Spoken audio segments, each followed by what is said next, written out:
오늘의 말씀의 제목은 당신의 왕은 누구인가요? 라는 말씀의 제목을 오늘 한번 정해봤습니다. 여러분들 혹시 서양 속담에 도그 잇 도그라고 아십니까? 도그 잇 도그. 네, 저는 처음에 핫도그 잇 핫도그라고 핫도그는 알겠는데 도그 잇 도그 무슨 뜻일까요? 혹시 뭐 보신탕, 뭐 문부신탕 그런 이야기일까요? 예, 도그 잇 도그는 이 말 그대로 개가 개를 먹는다라는 의미로 사용한다고 합니다. 이게 무슨 의미냐면 매우 치열하게 경쟁하고 그러한 치열한 경쟁하는 상황을 그렇게 표현한다고 해요, 속담으로. 이 표현은 사회나 이런 경제적인 환경에서 사람들이 서로 이기려고 치열하게 경쟁하는 상황을 묘사할 때 이런 속담을 쓴다고 합니다.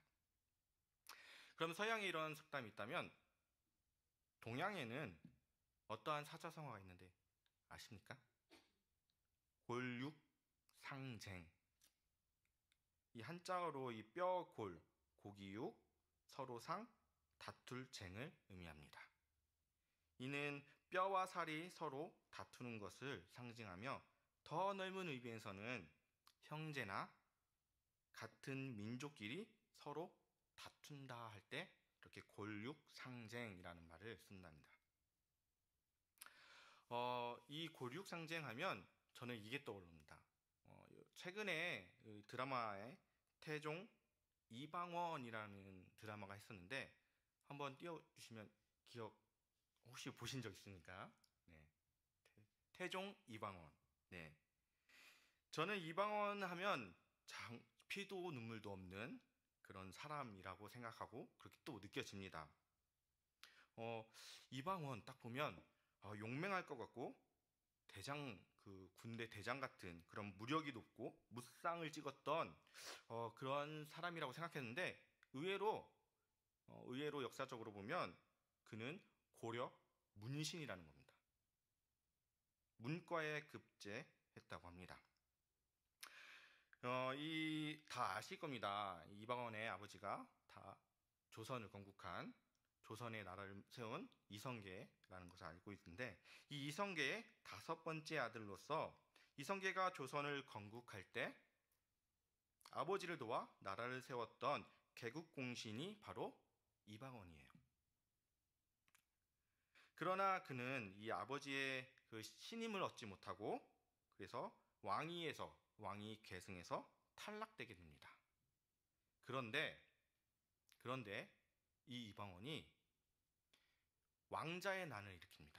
2번의 왕자의 난을 일으키는데 첫 번째 왕자의 난은 아버지가 그렇게 아끼던 막내 아들이 있습니다. 배다른 막내 아들이에요. 이방원에겐 배다른 막내 아들인데 그 막내 아들을 죽입니다. 왕이 될 거를 생각하고 그 막내 아들을 죽이고 그리고 또 2차의 난이 있는데 왕자의 2차의 난은 자기 친동생을 죽입니다.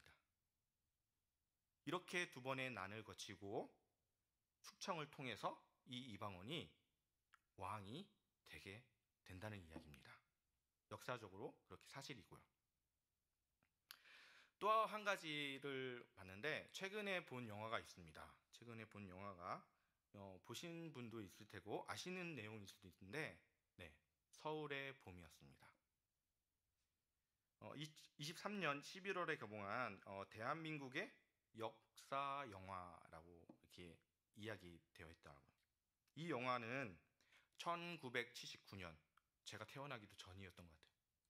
1979년 12월 12일 저녁 7시부터 그 다음날 새벽 4시까지 9시간 동안 일어난 대한민국의 군사 반란을 그린 영화라는 겁니다. 신군부 세력이 반란을 일으키고 그 반란을 막기 위한 그러한 급박한 상황이 그 영화에 잘 녹아져 있는데요. 이 한 사람의 욕망 때문에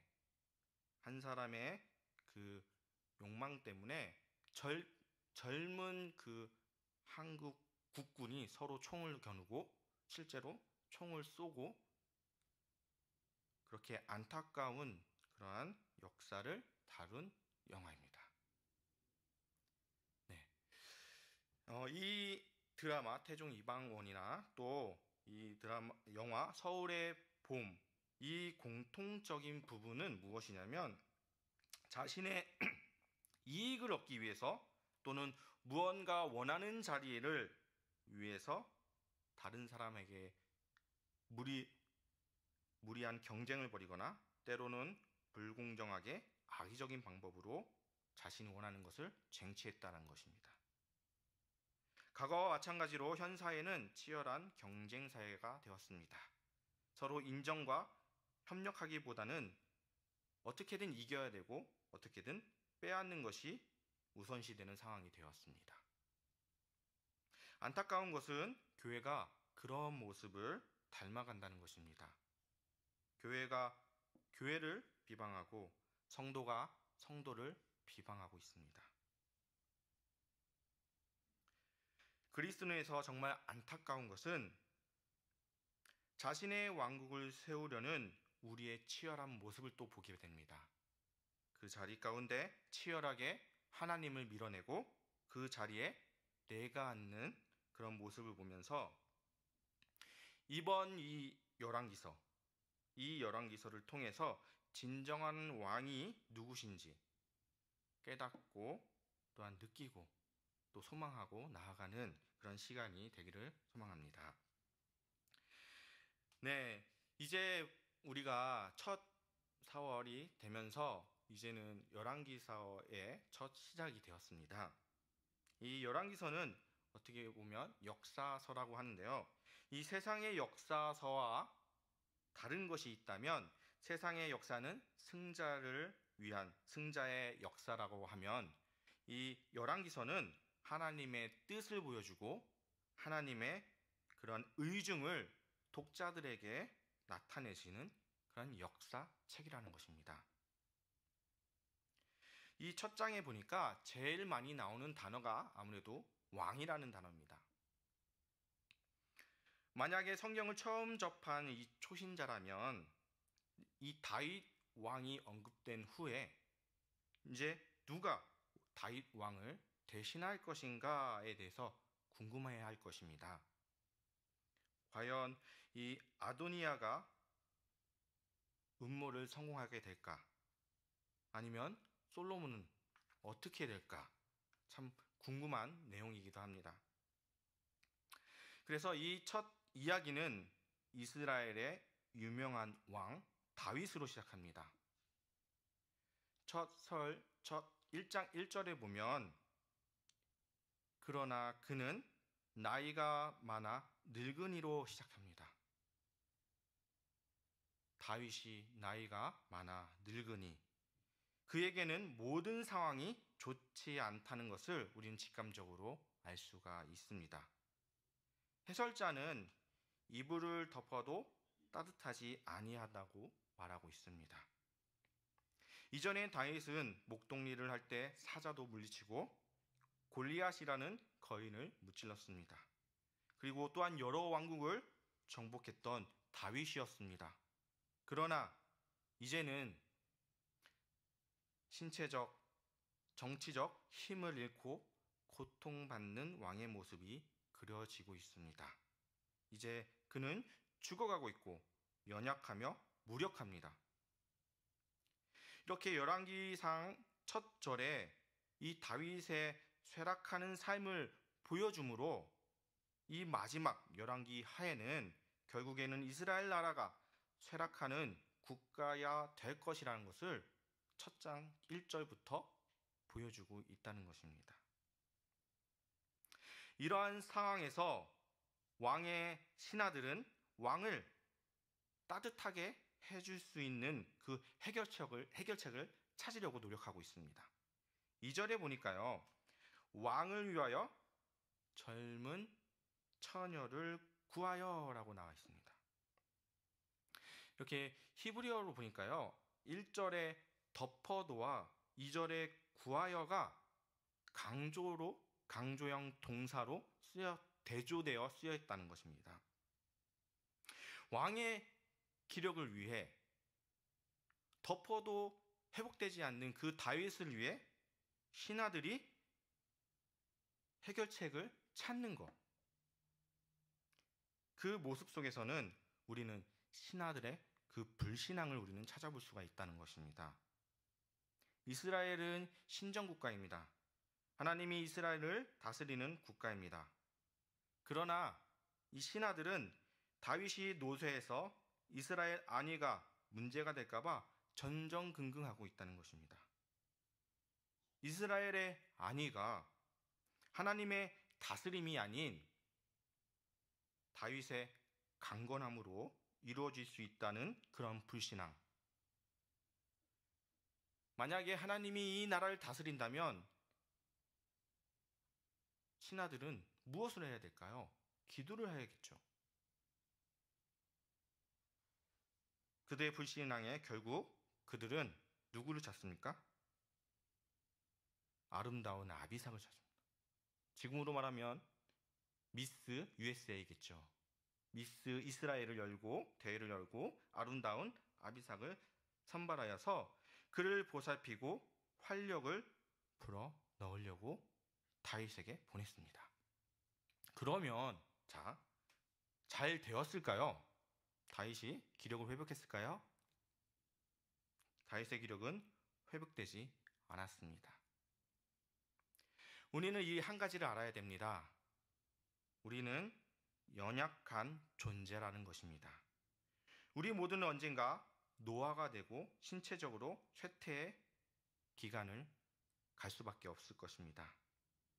우리의 몸은 제대로 기능하지 않게 되고 많은 사람들은 죽음을 맞이하게 될 것입니다. 어느 사람도 죽음을 피할 수가 없습니다. 우리는 이 다윗처럼 이루고자 했던 모든 것을 이루지 못한 채 죽을 수도 있고 또한 다 이루어서 기쁜 마음으로 죽을 수도 있겠죠. 그러나 우리는 기억해야 됩니다. 하나님께서 그리스도 안에서 우리를 어떠한 사람으로 만드셨는지를 우리는 기억해야 합니다. 나의 은사, 나의 능력, 나의 이루어진 업적 때문에 교만하지 말고 또한 한편으로 내가 이룬 것이 없고 능력이 없다고 절망하지 말아야 됩니다. 누가복음 10장 20절에 보면은요. 예수님이 제자들에게 말씀하고 있습니다. 귀신들이 너희에게 항복하는 것으로 기뻐하지 말고 너희 이름으로 하늘에 기록된 것으로 기뻐하라는 예수님의 말씀처럼 하나님과의 관계가 기쁨의 최고의 원인이 되어야 된다는 것입니다. 나의 은사, 나의 가진 것이 기쁨이 아니라 무엇이 기쁨이 되어야 합니까? 하나님과의 관계가 기쁨이 먼저 되어야 된다는 것입니다. 살아갈 때나 죽을 때나 우리에게 큰 기쁨을 주는 것은 그리스도를 통한 하나님과의 관계입니다. 우리의 가장 큰 위협은 우리의 능력으로 살아가려고 하는 것입니다. 내 외모와 내 학력, 내 직업과 내 소유와 건강한 육체를 가졌다고 기뻐하지 말고 내 이름이 하늘에 기록되었다는 사실에 기뻐하는 그런 성도가 되기를 축원드립니다. 모든 나라의 역사를 보면 왕이 죽게 되거나 아프게 되고 그리고서 다음에 그 왕의 승계를 하게 될 때는 다음 왕이 세워질 때마다 이 왕의 계승 문제로 격해지는 경향이 대부분입니다. 때로는 싸움과 폭력이 발생하고 서로 속고 속이는 음모가 작동하는 경우가 많이 있습니다. 여기서 이 아도니아는 다윗이 이 나약한 모습을 보고 그러자마자 그가 한 행동은 스스로 왕이 되려고 한다는 것입니다. 아도니아는 물론 다윗의 아들이고 다윗의 후계자입니다. 당연히 왕이 될 수 있는 후계자입니다. 그는 다윗의 넷째 아들입니다. 첫째 장남 암놈은 셋째 압살롬에 의해서 죽임을 당했습니다. 압살롬도 반역을 행하다가 처참하게 죽임을 당합니다. 그러면 남은 첫째가 죽고 셋째가 죽고 남은 둘째, 이 둘째는요, 이 둘째 아들 길르압이, 이 길르압에게는 무슨 일이 일어났는지 아무도 모릅니다. 성경에도 그렇게 나와 있지도 않고, 아마도 그는 젊은 나이에 병으로 죽었다는 것이 그런 축증만 남고 있습니다. 이제 살아있는 장남은 누구일까요? 아도니아일 뿐입니다. 그렇다고 장남이 항상 우선권을 갖는 것은 아닙니다. 다윗 자신도 집안의 막내였습니다. 어찌됐든 장남인 아도니아는 죽어가는 아버지와 함께 있었어야 했는데 그렇게 하지 않았다는 것입니다. 이런 모습을 보면서 처음에는 아도니아가 왕이 될 수 있지라는 생각했는데 성경에서는 아도니아는 왕이 될 수 없는 자라고 분명히 말하고 있습니다. 아도니아가 왕이 될 수 없는 몇 가지 문제가 있는데 첫 번째 문제는 그는 스스로 자신을 높였다는 것입니다. 아도니아는 권력과 칭송받는 것에 대한 욕망을 갖고 있었습니다. 그는 성경의 가르침인 자신을 낮추고 자신보다 다른 사람을 먼저 생각하라는 것과 정반대 행동을 합니다. 하나님은 겸손한 사람을 높이시지만 교만한 사람은 대적하십니다. 겸손하게 하나님을 섬기는 사람을 하나님은 높이신다는 것입니다. 아도니아는 자기중심적인 부류라는 것입니다. 모든 것이 나를 통해서 해야 한다는 그러한 정신을 갖고 있습니다. 이러한 인생관은 우리가 내리는 결정, 돈을 쓰는 방식, 심지어 성경을 읽는 방식에서도 드러난다는 것입니다. 하나님의 본질과 영광을 보려는 의도가 없이 성경을 어떻게 보냐면 개인적인 방법으로, 개인적인 이유로 성경을 읽고 해석하고 적용하려고 합니다. 하나님을 높이는 대신 자기 자신을 높이는 모습, 그 모습을 우리는 어디에서 발견할 수 있을까요? 바로 세상입니다. 바로 대중문화입니다. 우리는 대중문화의 모든 곳에서 이러한 정신을 볼 수 있습니다. 자기중심적. 자기의 몰입과 자기 중독에 빠진 세상입니다. 그 예로 들면 연예인들이 있습니다. 연예인들은 자기 자신에게 집착합니다. 제작진은 이런 사람을 따라다니고 청소년들은 그런 사람들처럼 되고 싶어 합니다. 그러한 문화 속에서 사람들은 자기 자신을 높이는 문화, 그러한 문화를 지속하려고 한다는 것입니다. 그러나 성경은 세상의 문화와 다른 모델을 보여주셨습니다. 그분은 바로 예수 그리스도입니다. 예수님은 실제로 자랑할 것이 너무나도 많았습니다. 그렇지만 자신을 아무것도 아닌 존재로 만들고 다른 사람들을 섬겼습니다.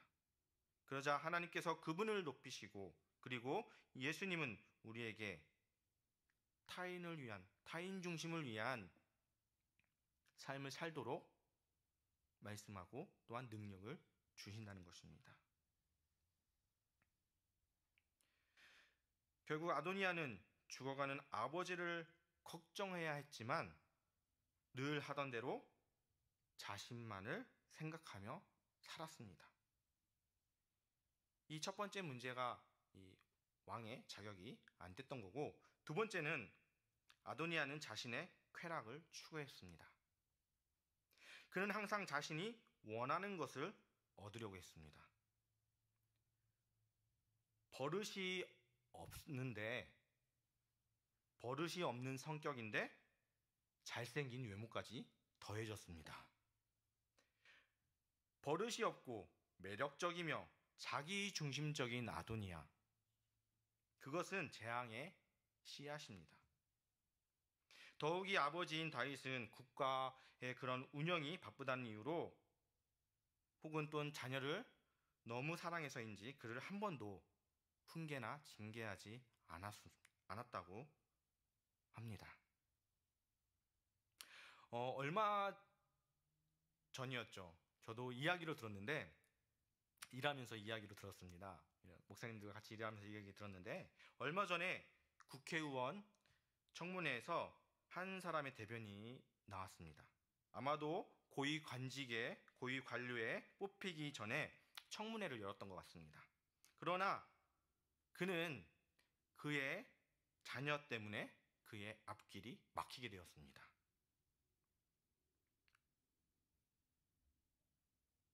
아마도 그는 올바르게 자녀를 사랑하지 않았던 것 같습니다. 내용인즉슨 자녀가 서울대에 들어갔습니다. 너무 똑똑한 것 같습니다. 서울대에 들어갔는데 이 아이가 과거에 학교 폭력 가해자로 여러 번 학교에서 징계가 있었다고 합니다. 그런데 그때마다 아버지가 무마시켜주고 그리고 자녀의 폭력 기록을 삭제하는 등 자신의 권력을 이용해서 그 일을 무마시켜줬다는 겁니다. 자녀는 올바르게 훈육되어져야 합니다. 반드시 훈육이 이루어져야 합니다. 하나님 아버지가 우리를 징계하는 것처럼 우리는 자녀를 사랑한다면 반드시 징계가 있어야 한다는 것입니다. 이 아도니아는 자신을 좋아하는 그러한 지지자들만 모았습니다. 그는 자신의 방식대로 일을 처리하고 싶었습니다. 그리고 나단 선지자나 자신을 반대했던 자들을 외면합니다. 아도니아는 자신의 쾌락을 추구했던 왕이 될 수 없는 사람이었습니다. 마지막 세 번째로는 아도니아는 하나님이 왕되심, 주되심을 반대했습니다. 원래 왕이 되면 기혼샘이라는 곳으로 가야 됩니다. 그곳에서 기름 부음을 받고 그곳에서만이 왕의 즉위식을 거행할 수가 있습니다. 왕은 나의 방법이 아닌 하나님의 방법으로 이루어져야 된다는 것입니다. 그러나 이 아도니아는 자신의 방식대로 하나님의 주권을 인정하지 않는 행동을 합니다. 그는 소엘렛 바위에 가서 왕이 되려고 했습니다. 이 소헬렛의 뜻은 뱀의 돌을 뜻하는 곳입니다. 뱀의 돌, 마치 하나님처럼 되고 싶었던 아담과 하와가 사탄, 그 뱀의 꼬임에 넘어가는 그 창세기에 나오는 뱀이 연상되어지기까지 합니다. 그는 이 이야기에서 뱀의 역할을 하고 있었습니다. 하나님을 대적하고 하나님의 주권을 반대했던 게 바로 아도니아였다는 것입니다. 우리는 이 아도니아에게서 배울 수 있는 것이 있습니다. 우리 자신의 이기심을 추구하거나 우리가 듣고 싶은 말만 하는 사람의 그 말을 기울이는 것이 아니라 하나님의 뜻과 하나님의 말씀에 복종해야 한다는 것입니다. 웨스트민스터 대교리문답에 제일 처음에 나오는 내용이 있습니다. 그 내용은 사람의 첫째가며 가장 높은 목적은 하나님을 영화롭게 하고 마음을 다해 하나님을 영원토록 즐거워하는 것이라고 말하고 있습니다. 그러나 이 아도니아는 자신을 영화롭게 하고 나 자신의 즐거움을 추구하기 위해 살았습니다. 이 아도니아의 이름의 뜻은 야훼는 나의 주라는 것입니다. 야훼는 나의 주라는 뜻이지만 그는 그렇게 살지 않았습니다. 사랑하는 성도 여러분, 우리는 진정한 크리스천이 무엇인지 기억해야 합니다. 겉으로 보이기에 아도니아는 우리가 원하는 모든 것을 갖춘 사람이었습니다. 그는 재능도 있고 매력적이었습니다. 하지만 교회 안의 이 리더십은 재능이 아니라 그리스도인다움, 그 그리스도인다움이라는 것입니다. 사람들을 리더자로 임명할 때 우리는 신중을 가해야 합니다. 우리는 그들의 능력과 외적인 모습보다 그들의 진정한 성품, 그 성품을 더 중요하게 바라봐야 한다는 것입니다. 오늘 말씀해 보니까 밧세바와 나단의 간청을 통해서 다윗은 솔로몬을 왕으로 세우기로 약속합니다. 아도니아가 솔로몬보다 더 왕처럼 보였을지 모르지만 솔로몬은 약속에 의해 왕위에 올랐습니다. 우리는 솔로몬이 왕위에 오르는 방식을 중요하게 생각해야 됩니다. 그는 어떠한 성과나 어떠한 공로가 아닌 무엇으로 왕이 되었습니까? 하나님의 은혜로 왕이 되었다는 것입니다. 다윗은 자신의 연약함을 인정합니다. 다윗은 자신이 주님의 기름 부음 받은 자이긴 하지만 자신이 주인이 아니고 하나님이 주인임을 인정했습니다. 그는 주님의 이름을 부르며 자신이 주님에게 복종하고 있음을 말씀을 통해서 보여주고 있습니다. 또한 우리 29절에 보면 주님께서 모든 환난을 건지신다는 사실을 인정하며 하나님께서 이 위기에 개입하셨음을 암시하고 있습니다. 여러분은 어떻습니까? 정말로 하나님이 내 안에 주인으로 섬기고 있습니까? 다윗처럼 그렇게 고백을 할 수 있습니까?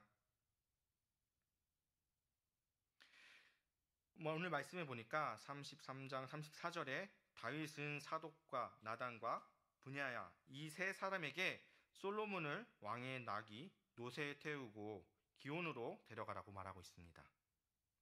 이는 솔로몬을 왕의 총애를 받는 아들로 그 표시하는 왕권을 상징합니다.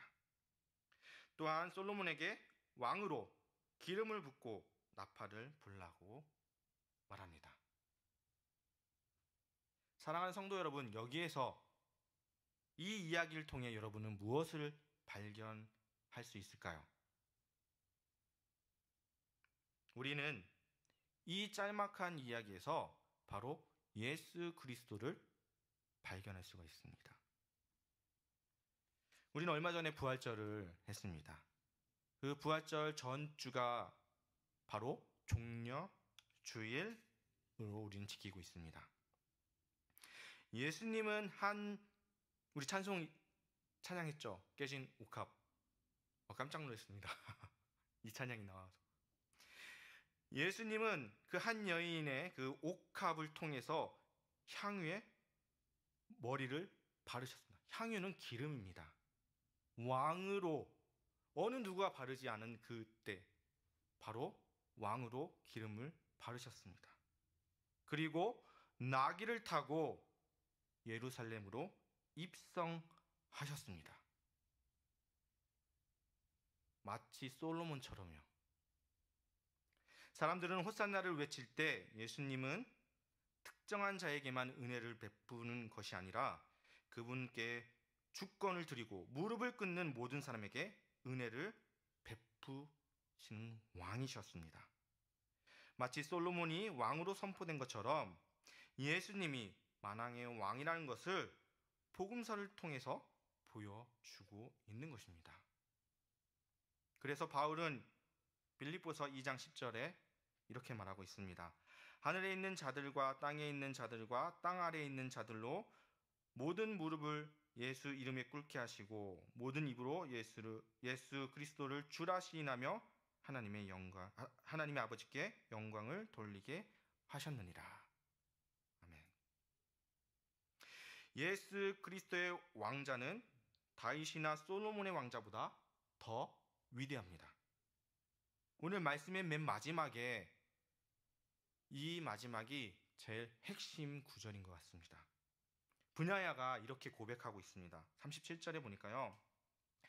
여호와께서 내 주 왕과 함께 계심같이 솔로몬과 함께 계셔서 그의 왕위를 내 주 다윗의 왕위보다 더 크게 하시기를 원하나이다. 이 브냐야의 고백입니다. 이 고백이 성취가 되었죠. 이 성취된 것을 예수님이 또 이야기하고 있습니다. 솔로몬보다 더 큰 이가 여기 있다. 예수님의 말씀은 진정한 왕이 누구냐? 솔로몬보다 더 큰 이가 바로 예수 그리스도라는 것을 오늘 말씀을 통해서 이야기하고 있습니다. 여러분의 왕은 누구입니까? 이 열왕기 왕들을 보면요. 이 열왕기 왕들은 모두 다 실패합니다. 다 실패해요. 율법을 지킬 수 없음을 완벽히 실패합니다. 이 왕들은 쇠퇴하지만 마지막의 왕, 그 마지막의 왕은 승리하셨습니다. 바로 예수님입니다. 예수 그리스도입니다. 그분은 완벽하게 의로우시며 무한하시며 지혜로우신 왕입니다. 우리가 의지해야 될 분, 우리가 엎드려야 할 대상이 바로 누구라는 겁니까? 내가 아니라 바로 예수님 앞에 우리가 엎드려야 된다는 겁니다. 그 자리를 우리가 앉는 것이 아니라 그 자리를 예수님이 앉아야 된다는 것입니다. 예수님을 내 주님으로 고백하길 바랍니다. 두려웁니까? 세상 가운데 살아가기가 너무나도 두렵습니다. 내 의지로 살아가기 되기 때문에 두렵습니다. 내가 주인이 아닌 예수님을 주인의 자리로 섬기고 만왕의 왕이신 예수 그리스도, 모든 걸 다 이루신 예수 그리스도를 믿고 의지하고 나아가는 그러한 성도가 되기를 소망합니다.